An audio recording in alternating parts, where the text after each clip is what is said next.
Welcome to this Telltale Books video.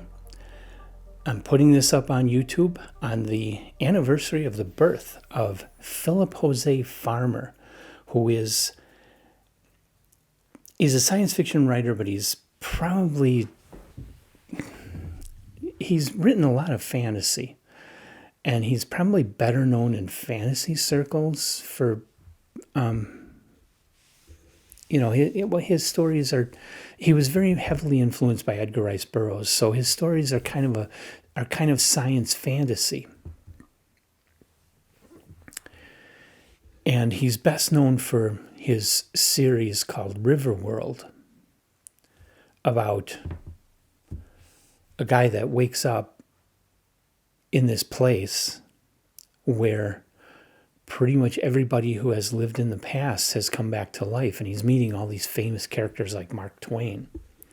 And there is this river, and there is a riverboat, and those are really good stories.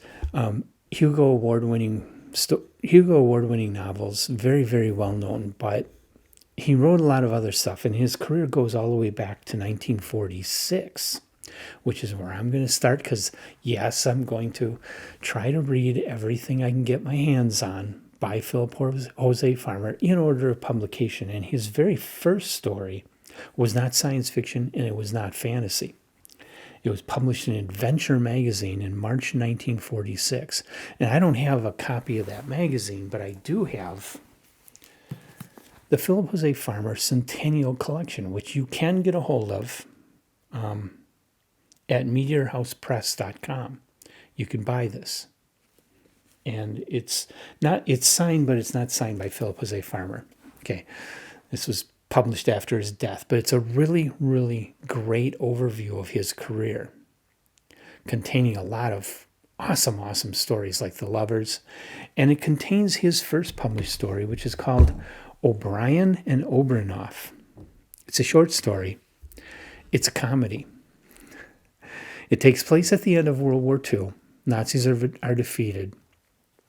You have this town that both the Russian and American armies have moved into this town to try and clean things up. And this one Nazi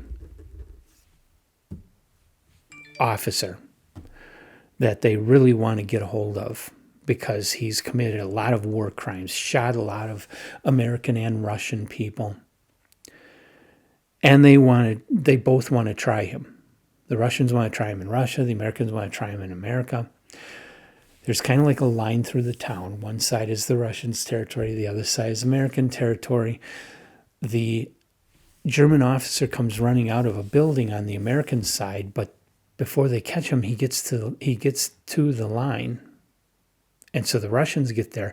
So you got this situation at the opening of the story where this poor German officer is kind of spread-eagled with American soldiers holding his one arm and foot, and the Russian soldiers on the other side of the line holding the other arm and foot, with the guy practically being torn apart between them. They both want him. They both are trying to capture him. So the American colonel and the Russian colonel, they come out, and they meet at the line, and they try to reach a resolution. They are having problems.